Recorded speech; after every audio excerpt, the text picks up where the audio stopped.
What do you mean playing keys? I play piano. You do play piano yeah. too? I'm sorry. I want to know what's something that you don't do. Crack. Requirements, Toby and Fat. Yeah. Can you speak to me a little bit about that whole experience? They kept seeing who I am, and during the videos, me and Toby, like, he's a jokester, you know. So during the videos, I'll say something in between, and he'll just start laughing. He'll be like, you funny, or like he'll say something like that. And so we just started bonding in that kind of way. So I worked my way up to now I'm the person that chooses the people who we all sing in the studio. I'm nervous. I'm like, and then I'm from. This is where I'm from.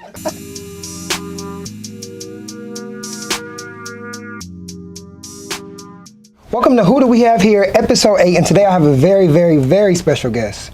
Lakeita Valon, singer, DJ, producer, actress, curator, ultimate freelancer, model. She has performed with Toby and Fat in The Requirements. You can catch her in the Round Here video, part 1 and 2. She's also in the Fire 5 video with Toby and Fat. She's performed at Honeyland Fest with R&B singer Dende and many other stages. The multi-talented woman of many hats, Miss Lakeita Valon. Hey. This is my first time meeting you on Who Do We Have Here, and what I like to say with my guests is, I want to know exactly who are you? How did you get here? How did me and you meet right now?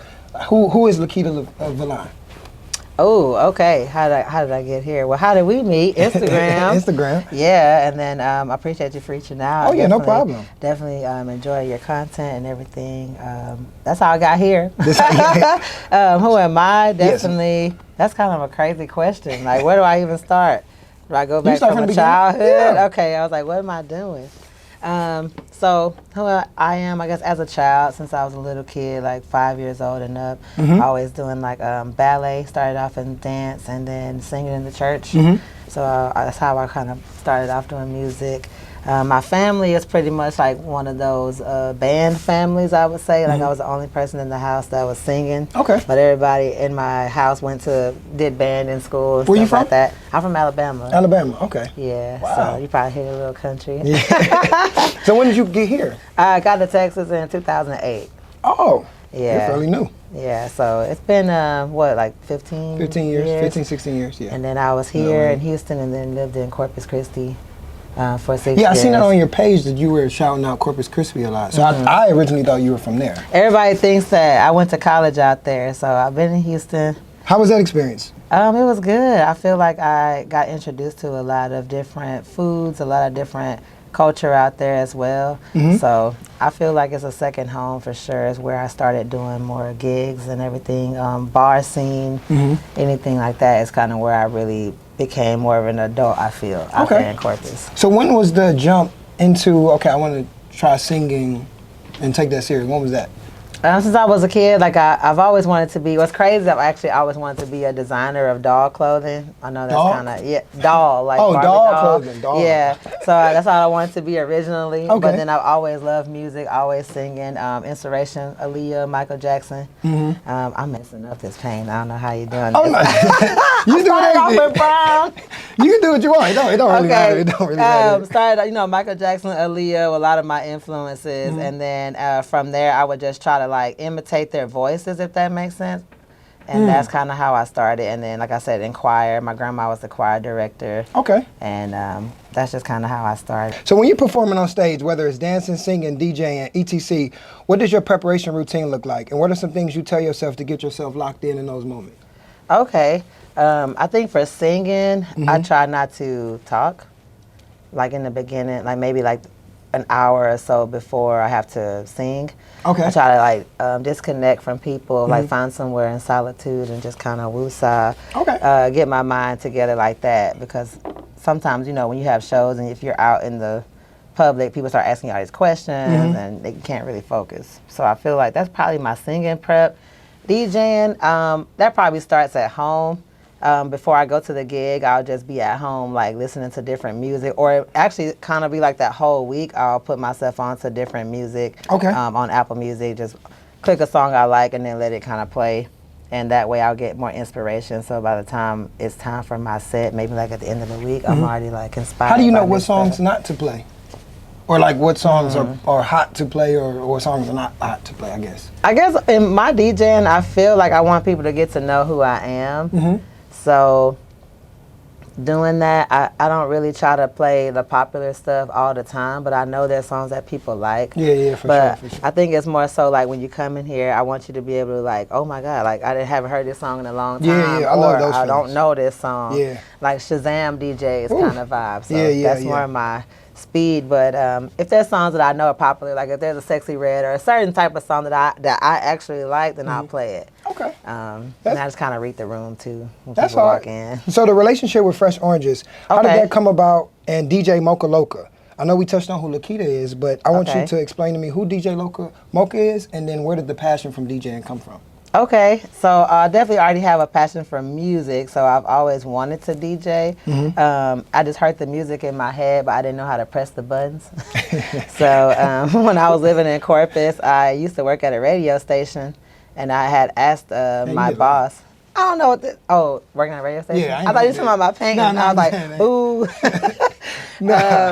I used to work, because I did like sales and marketing, so I have a background in that too. So I'm just a firm believer of you learn how to do as much as you can so that way you don't have to depend on anybody. But also, whenever you start building your team, you won't get played kind of thing. For sure. So that's kind of where my mind is with that. I don't want to just be like an artist that doesn't know what they're doing, you know.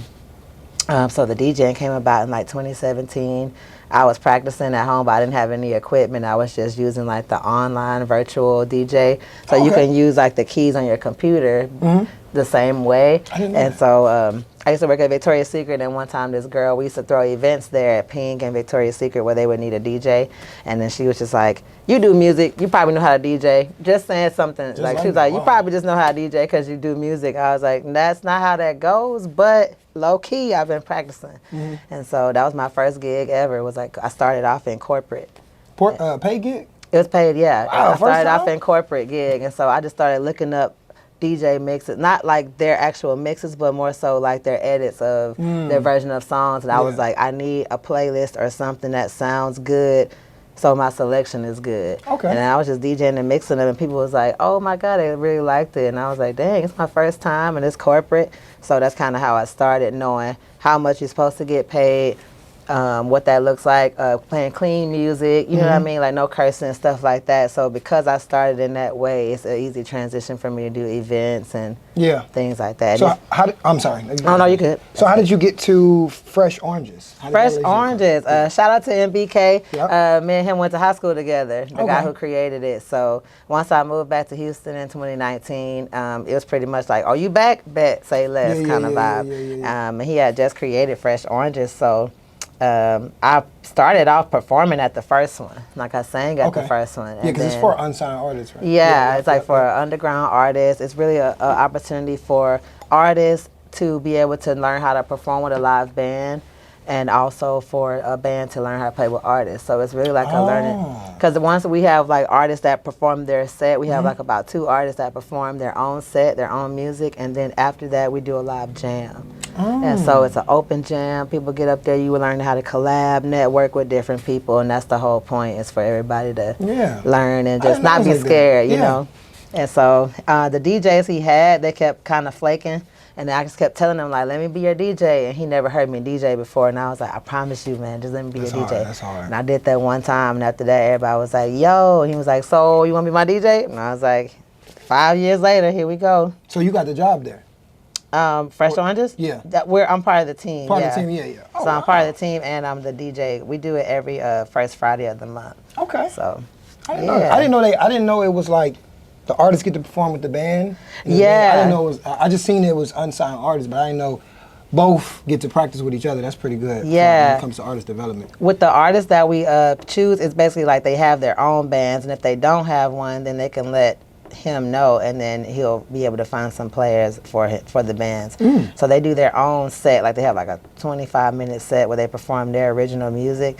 Then after that, it's the opportunity for everybody who came, if you're an artist, a poet, anything like that, to hop up to do the jam afterwards. So, and I just DJ in between. So you perform with The Requirements, Toby and Fat. Yeah. Can you speak to me a little bit about that whole experience, and also what it was like to be around a production like that? Because I know you spoke on one of your posts about doing an annual show. So what did you learn from that, being around that production, and how was it like working with Toby and Fat? So with them, how I got in there, there was I don't even know. Oh, 2021. There was a post they put out saying they were looking for open call for background actors and stuff in the video. And one of my friends sent it to me, and I applied, and they chose me. So we were literally just like background, you know, one of the people dressed up and just kind of walking, doing whatever they needed us to do. And then from that moment, that's when Nell was still there too. So definitely a big inspiration in that way, because she's a female producer and all that stuff. And then them two doing the Twisted Sundays is pretty much how I got tapped in with them. So when I saw that and I was able to be a part, I was ecstatic. So that's hard. From there, I'm a firm believer in, like, when I'm getting it somewhere, I try my best to be able to show people that I'm serious about it when I'm there. So I literally wasn't playing no games. I was there every time they say, all right, we ready to film again. I was right there. I was making sure I did everything so they could notice me too.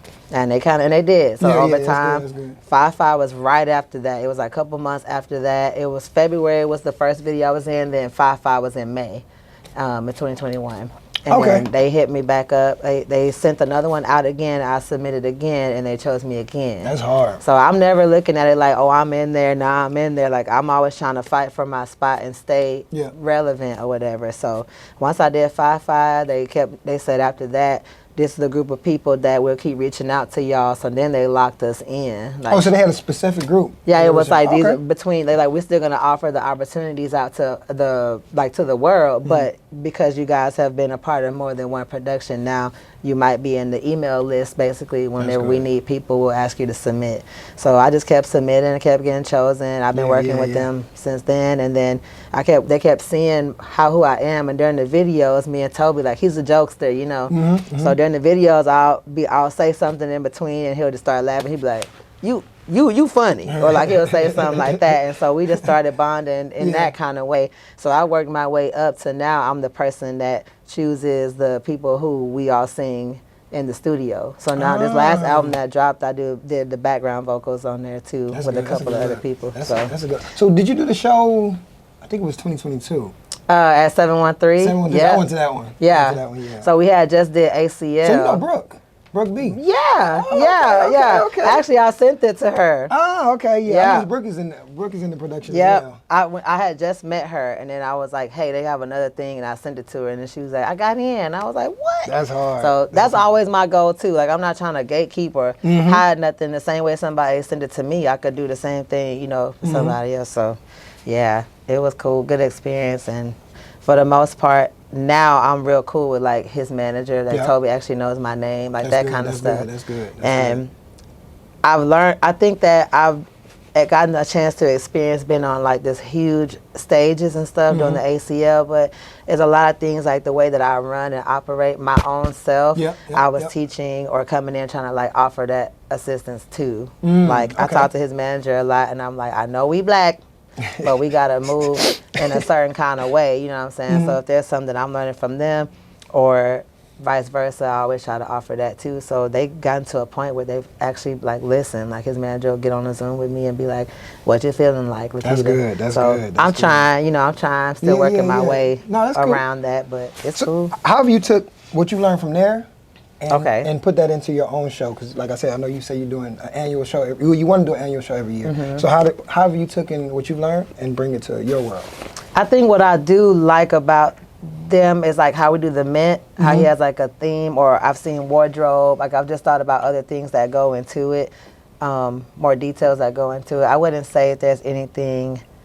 I'm not trying to say I didn't learn nothing. I don't want to sound like that. I guess I'm trying to say I've just taken away a couple of things. Maybe like, oh, okay, I like how they do the wardrobe, or I like how they have this person designated for this. So whenever I throw this, I know now to put that. But before I came on, I was already doing some of my own productions and stuff. So you already it's more so like once you're exposed, you're getting that comfortability of being on stage and just kind of being exposed to it, and then knowing what goes into it. So I just feel like I've just taken away like the pieces of like this, all that it takes. You know what I mean? Like these are the elements that you want to have to build a good show. Yeah, for sure. I like that. So we're gonna talk about Sage for a little bit. Okay. So Sage, a two-piece project. Side A, side B. Before we dive into the project, though, I want you to give me a little backstory on why you decided to do a two-side project. Okay. And what was the energy like around that area? Around that era for you when you were creating that? All right. Sage. Okay. So I know a lot of people use sage for, you know, different purposes, but for me, I like the way it smells. And then when I was using it, I don't do like the witchcraft, none of that kind of stuff. Wait, so you don't do it in your house? Like I do have it. But what I'm saying is like, I feel like when I do it, I'll be praying. Like I just start praying. Like it's more symbolic than anything. Okay. If that makes sense. Like I'm not like, get these spirits. I just kind of like, if that's what people are using it for, it's more symbolic on my end. For sure. So Sage came about. I was actually in a relationship.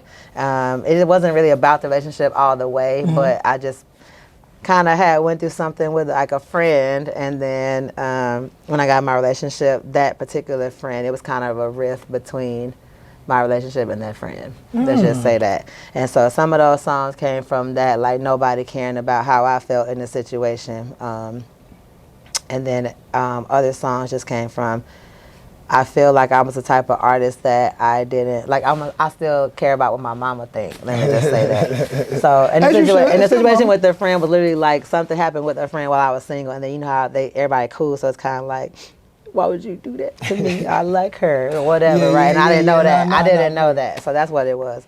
And then as we were together, I wrote about stuff about like my relationship. And then, like I said, the mom thing, she didn't know I smoked weed. She do now. But it's like certain things I wouldn't put in my music just because I know my mom's going to listen to my music. I don't believe in cursing in my music, though. So that was just a me thing. I did notice that. But, hey, thank you. Notice that. So in that moment, that was my first album where I was like, my mom knows I smoke now. I was waiting for marriage for sex, and then I ended up losing it when I was like 26. I'm 32. And my mom didn't know. Wait, you lost your virginity at 26? Yeah. He said, whoa.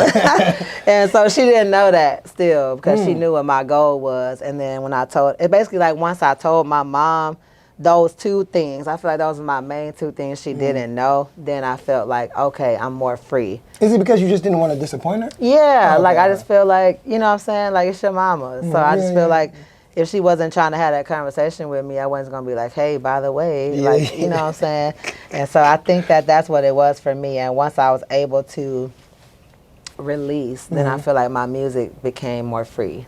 Okay. And I didn't have to think about that anymore. I like that. That's what Sage is. It's like my first grown, it was a project too, and I did it in my 20s, but I was just about to turn 30. Yep. You released it on your birthday, right? Yeah, well, it was supposed to come out on my birthday, but it ended up coming out a little later, but it's all good. And Sage, you said, not okay, but I'll be all right. To me, that line really stuck out to me because so many people aren't okay and they mask about saying they'll be all right, or they don't want to talk about it or anything to not actually talk about the situation at hand. So I want you to talk to me a little bit about that specific line, the song Sage, and Lakeita, the singer, actually. Okay, so that song Sage was like what I was telling you about. Like I said, the situation was basically like I did something with a friend, and I didn't know. I had liked some guy. And then I didn't know if they liked me back. And I tried to like them for like a whole year.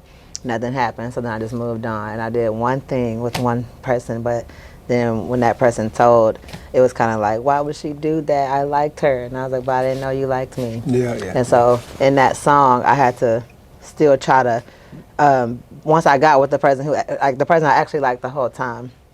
And that was weird. I've never done that in my life, okay? Let me just tell y'all, that was a one-off. But once I was actually in the relationship, then that friend, it was kind of like weird because we were all friends. So it was just weird. And then I had to be like, well, I can't be this person's friend like I wanted to be so to respect my relationship. But it wasn't nothing disrespectful that we was doing. It was just like, dang. But they got to be cool and still be cool and everybody hanging out. But it's like, oh, it's weird. Now that you know what you know, you feel like every time we interact, that's all you see. Yep. So that song was like, I'm okay. Like nobody asked me, like, how do I feel? Nobody. And I was caring about how this person felt, cared about how my boyfriend at the time felt, and nobody sat there and said, well, how do you feel in all of this? What's your feelings? Nobody. So that's what that song Why do you think nobody was about. Why do you think nobody asked? I think everybody just worried about like how they felt in the situation. Like it was like, well, this makes me uncomfortable. I'm like, I'm not doing anything, but because I know how you feel, I'm gonna move accordingly. because I care about you. Yeah, yeah. And then on the other, it's like the same thing. And in the situation, they're both venting to me about it, but nobody's like, well, how do you feel? Like, let's try to move in a way so we can make her feel comfortable.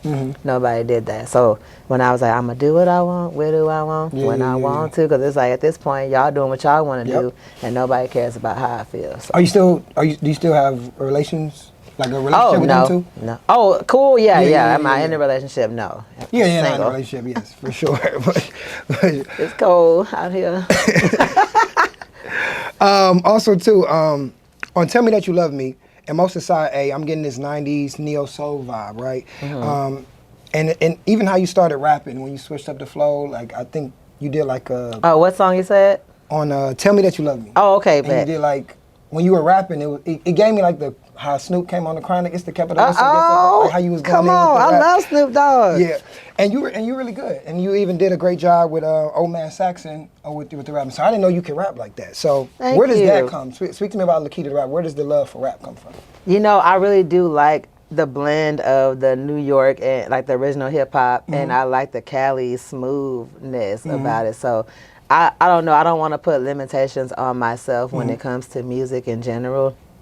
So I felt like I just like rap. I like singing. I love rapping. I used to grow up and listen to Bow Wow. That was my favorite rapper, y'all. I still love Bow Wow. He cool. But you know that Romeo Bow Wow. I was Team Bow Wow. Yeah. And I was Team Romeo. I ain't gonna lie. What? Yeah, I love Romeo. Like what? First album. I like Romeo, but I feel like at the time he just wasn't hard. You know. Back then? Like hard enough. You ain't like his show? What show? Oh, the Romeo show? Yeah, Romeo hey, show, oh. Yeah. It's time for I watched Romeo. it, yeah. I did. I like Romeo, but the little battle, yeah. For sure. And so growing up, I would rewrite his raps. Like, I would write my own rap to his raps. And so I always somehow wanted to be like a rapper in some way. And then just music, like singing just comes naturally. But rapping was one of those things where I was like, man, I want to be able to rap, sing, and just do music. Like I don't want to have any limitations on accents or languages or anything. Like I want to be able to just like, if I feel it, I want to put it out. For sure. And so that's what this album was. I was like, I need to put a little bit more rapping on this one because on some of my other albums, I don't feel like I did enough of it. And I was like, and I have like ciphers. That producer, Koala Cool, he's actually the producer of a lot of the songs on that album, but I did some as well. And Tell Me That You Love Me is the one that I did. Yeah. And I don't know, I just felt the vibe. Like I feel like I needed to speak more spoken word, kind of like speak to how I feel, and sometimes if it doesn't give me a singy vibe, I just kind of go with how I feel. So you never know when the song is starting where you gonna go. Yeah, sometimes I start off with the hooks. I will say that. Oh, you do start with the hook. Okay. I'll make a beat. If I'm making the beat, I'll make it, and while I'm making it, I'll stop at a certain point and don't go too far with it, and I'll just have it on loop. And I just keep going until I'm able to figure out like what is it that I'm trying to say, or I'll keep humming. I have my voice memos on my phone. I'll just keep humming until a tune comes, a cadence, and then maybe words will come out, maybe. Yep. And then the verses always come later. How is that like in the studio? Like when your preparation, how is that like? Ooh, if I'm in the studio, it's kind of the same. Like if I go and I'm already listening to a beats, I'll be like, okay, can you play this beat? And I'll listen. Same thing. It's the same process. Like if I'm there, if I haven't written a song and I just listen to the beat and I try to come up with a hook. And at least if I come up with the hook, I don't like to rush my verses unless I'm in the studio with somebody and we're trying to make a song right then I can write a verse right then too. You like it better when someone's in the studio or y'all sending the song? I like it when we're in the studio. I feel like you get the energy and the vibes, and then if there's something that you can do to add a little sauce to yours, you know what I mean, then you're like, hey, do this right quick, or can you hop on my verse right quick and hum in the background or whatever. So I feel like the energy is always better when you're in there together. When you're in there, So yeah, it's just different. Like, and most of this, I'm sorry, most of this was everyone was in the studio with you, the features? You know what? I think the only ones I did in the studio together was, I want to say, definitely not Old Man Saxon. I've never even met him. Oh, no shit. I know, right? It was like Instagram. I reached out to him after Rhythm and Flow. Okay. And I was like, 2019, I was like, hey, you're super dope. Hopefully I get to meet you one day. I feel like you killed it. And he responded back. Bust our beef for a second. Okay. So you got records like featuring God Body Bingo. Shout out God Body Bingo. Yes, I love him. Good people.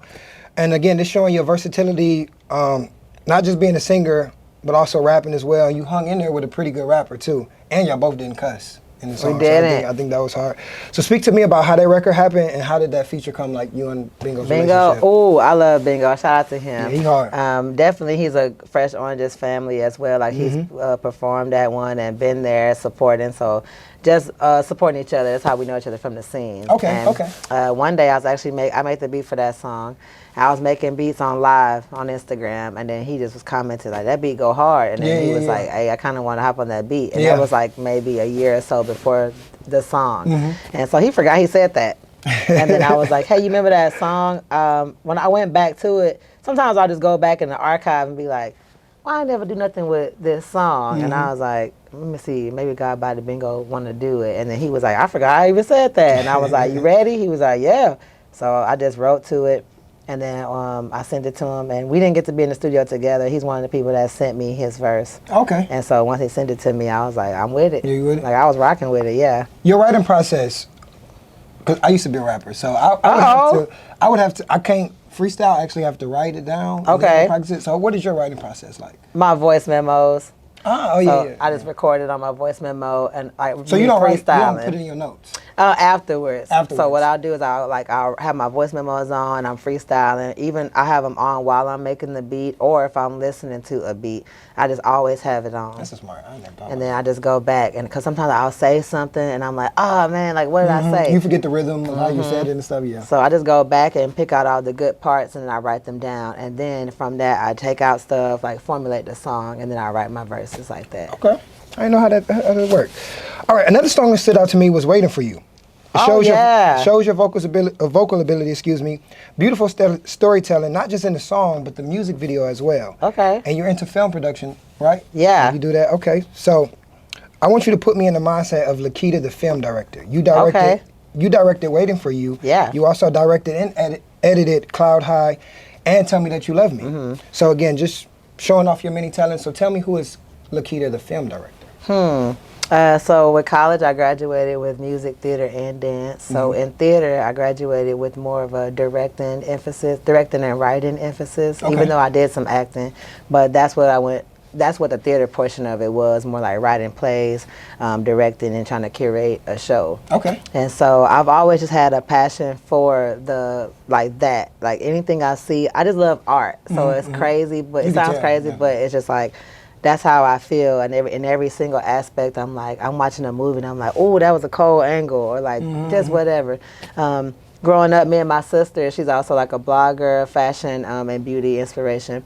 So what we would do is we would film. My mom bought us cameras back in the day, and it actually started before that. Probably like 8th grade for me. You know the Bratz dolls? I know I'm telling all the tea.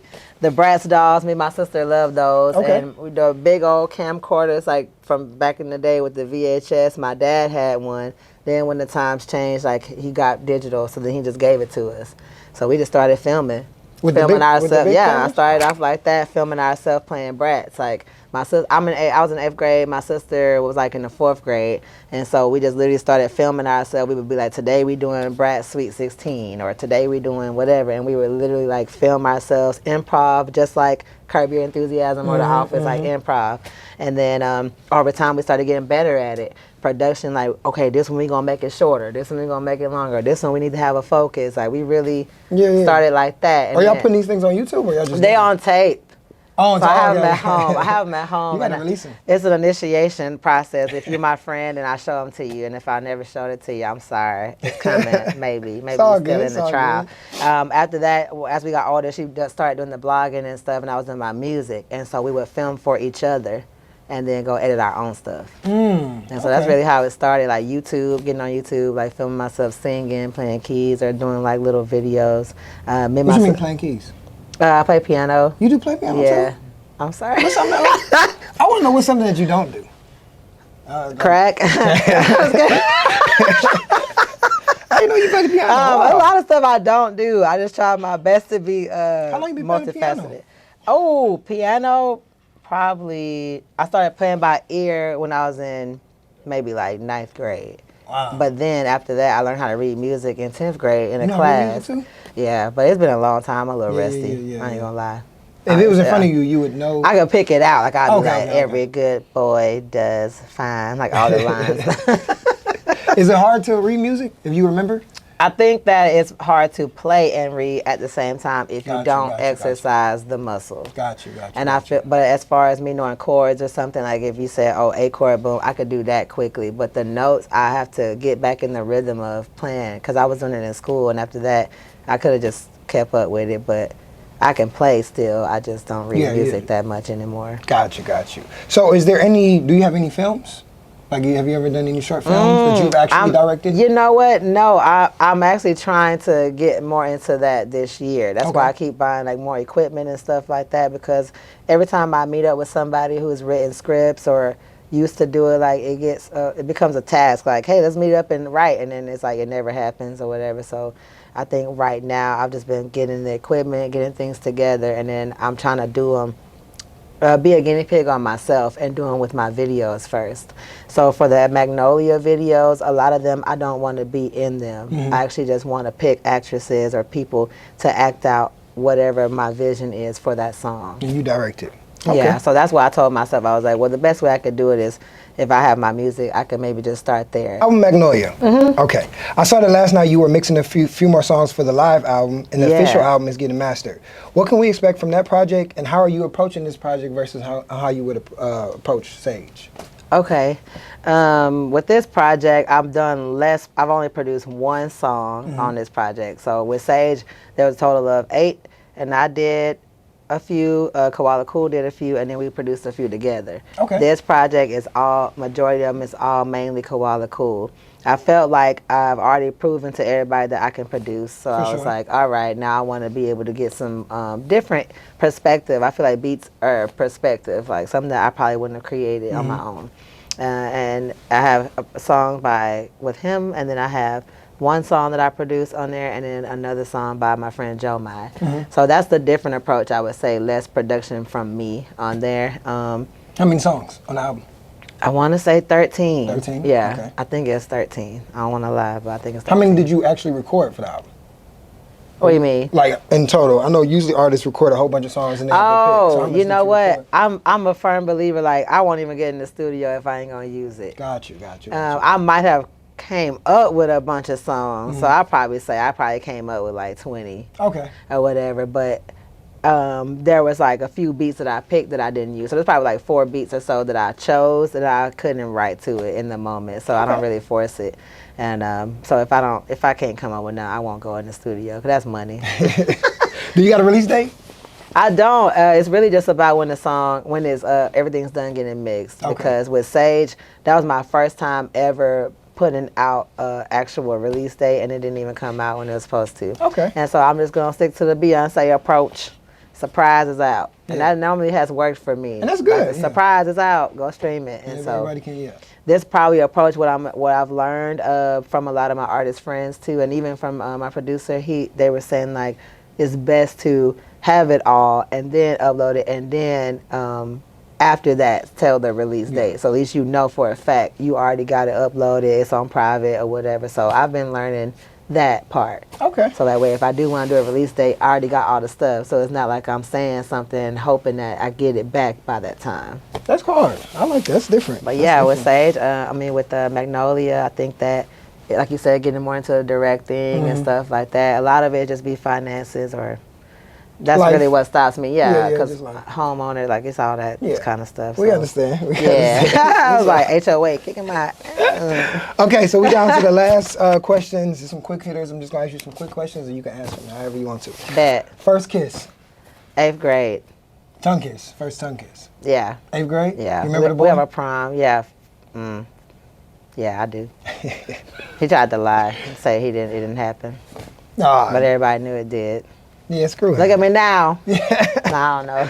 Okay, top 5 albums. Oh, no. I hate this question. Let's say The Pimp a Butterfly. It was my favorite album. Yeah, I like that one. That's hard. I would say... No one ever said that yet. Hey!